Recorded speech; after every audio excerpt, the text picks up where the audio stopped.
ఇక కాంగ్రెస్ ప్రభుత్వంపై సకల జనులు ఎదురు తిరుగుతున్నారు. దీనిపై మరింత సమాచారం మా వరంగల్ ప్రతినిధి రవికాంత్ అడిగి తెలుసుకుందాం.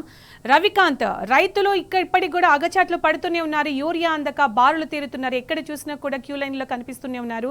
ఈ చలిలో కూడా వాళ్ళకి అవస్థలు తప్పట్లేదు. వరంగల్ సిచ్యుయేషన్ ఏంటి, అప్డేట్స్ ఏంటి దీనికి సంబంధించి?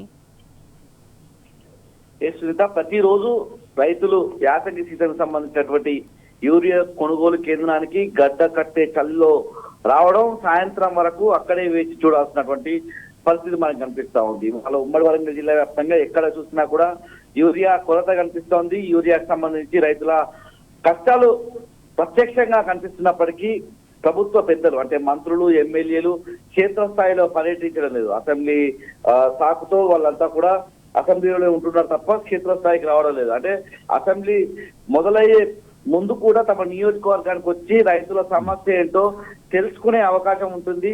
వాళ్ళ ప్రశ్నోత్తరాల సమయంలో కావచ్చు, క్షేత్రస్థాయిలో శాసనసభ నియోజకవర్గాలకు సంబంధించి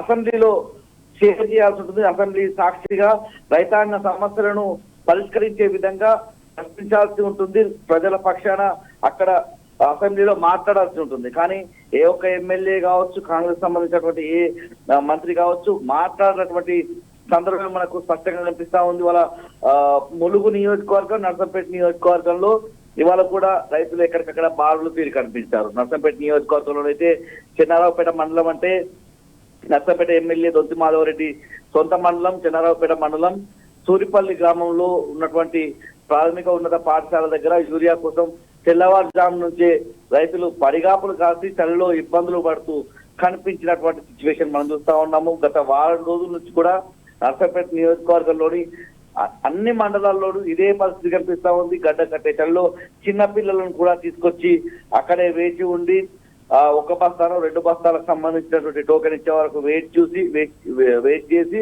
ఆ బస్తాలను తీసుకువెళ్లే వరకు సాయంత్రంగా వస్తుంది. లోడ్ వచ్చిన ప్రతిసారి ఒక బస్తా ఇస్తే ఏ విధంగా సరిపోతుందని రైతులు ప్రశ్నిస్తున్నటువంటి పరిస్థితి కనిపిస్తా ఉంది. మంత్రి సీతక్క ఇలాకా ములుగు నియోజకవర్గంలోనూ ఇదే పరిస్థితి కనిపిస్తా ఉంది. మంత్రి సీతక్క ఇలాకాలో కూడా యూరియా కోసం రైతులకు తిప్పలు తప్పడం లేదు. వెంకటాపూర్ మండలం నల్లగుంటలో యూరియా కోసం రైతులు పడిగాపులు కాస్తున్నారు.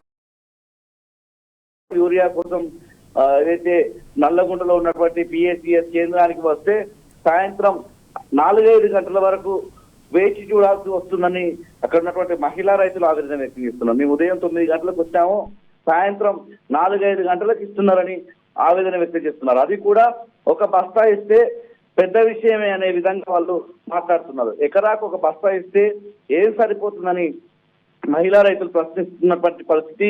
పట్టా పాస్ పుస్తకం చూపిస్తే ఒక బస్తా ఇస్తున్నారని అక్కడ ఉన్నటువంటి మహిళా రైతులు తమ ఆవేదన వ్యక్తం చేస్తున్నారు. ఎందుకంటే ములుగు కావచ్చు, మహబూబాబాద్ చాలా ప్రాంతాల్లో 1 ఎకరం ఆ రైతుకు ఉంటే కౌలు తీసుకొని చేసుకునేటువంటి భూమి, వ్యవసాయ భూమి ఉంటుంది. ఆ 1 ఎకరానికి సంబంధించి పట్టా చూపించగలం కానీ మిగతా కౌలుకు సంబంధించినటువంటి భూమిని ఏ విధంగా చూపిస్తాం, కౌలు రైతులుగా మా పరిస్థితి ఏంటని అక్కడ ఉన్నటువంటి మహిళా రైతులు ప్రశ్నిస్తా ఉన్నారు. లోడ్ వచ్చినప్పుడల్లా ఒక లోడు లారీ వచ్చిందంటే 400 బస్తాలు వస్తాయి.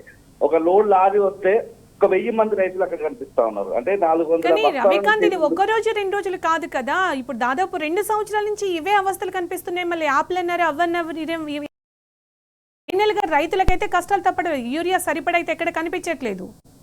సునీత, యాప్ అనేది పూర్తిగా ఫెయిల్యూర్. గ్రామీణ ప్రాంతాలకు సంబంధించినటువంటి రైతులకు ఆ అవగాహన కల్పించలేదు. ఆ యాప్ అంటే ఏంటో తెలియక ఇప్పుడు అధికారులు కూడా మల్లగుల్లాలు పడే పరిస్థితి.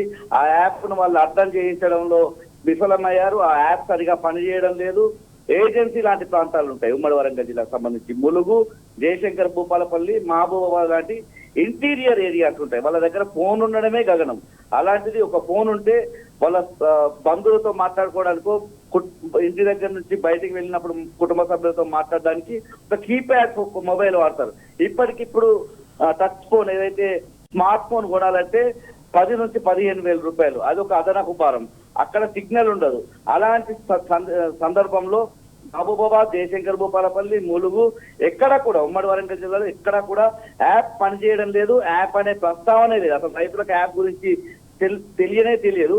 అయినప్పటికీ వాళ్ళంతా కూడా మళ్ళీ యాసంగి సీజన్ సంబంధించి ఇప్పటికే దాదాపు 20 నుంచి నెల రోజులు అవుతా ఉంది. మళ్ళా ఏదైతే యాసంగి సీజన్ నారు వేసినప్పటి నుంచి దాదాపు నెల రోజులుగా వస్తా ఉంది. ఇప్పటికీ ఒక దఫా వేయాల్సినటువంటి రైతులు కావచ్చు, రెండో దఫా యూరియా వేయాల్సినటువంటి రైతులు బారులు తీరి మనకు కనిపిస్తున్నారు. ఒక లారీ లోడ్ వస్తుంది ఏపీఎస్సిఎస్ కేంద్రం అయితేనేమి, ఆగ్రో సెంటర్, గ్రోమో సెంటర్ల వద్దకు ఒక లోడ్ వస్తుంది. అది 400 బస్తాలకు సంబంధించిన లోడ్ వస్తుంది. వారానికి ఒక 2-3 సార్లు వస్తే అందరి రైతులకు సరిపోవడం అనేది చాలా కష్టంగా మారింది. ఒక లోడ్ వచ్చినప్పుడు ఒక 4-5 ఎకరాల రైతు ఉంటాడు, ఒక బస్తా ఇస్తే సరిపోవడం లేదని చెప్తున్నారు. 2 ఎకరాల రైతునే మనం ఉదాహరణ ఇస్తున్నాం. ఇంతకుముందు ములుగు జిల్లాకు సంబంధించి అక్కడ ఉన్నటువంటి నల్లగుంట పిఎస్సిఎస్ కేంద్రం దగ్గరికి వచ్చినటువంటి మహిళా రైతులు అక్కడ ఉన్నటువంటి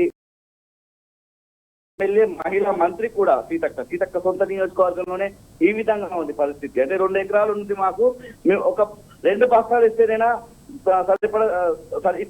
ఇప్పటికి అడ్జస్ట్ చేసుకోవచ్చు, ఒక బస్తా ఇస్తే మళ్ళీ లోడ్ వచ్చినప్పుడు రావాలని అని వాళ్ళు ప్రశ్నిస్తున్నటువంటి సందర్భం. లోడ్ వచ్చినప్పుడల్లా మేము ఇలాగే ఒక బస్తా కోసం వస్తూ పోతే వ్యవసాయ పనులను వదులుకోవాల్సి వస్తుంది. అటు వ్యవసాయం సాగదు, ఇటు యూరియా కోసం వస్తే రోజంతా వృధా అవుతుంది అన్నటువంటి ఆవేదన అయితే రైతులు వ్యక్తం చేస్తున్నారు. యాసంగి సీజన్ లో కూడా రైతాంగానికి ఈ యూరియా కష్టాలు అయితే తప్పడం లేదు సునీత ఓవరాల్ గా.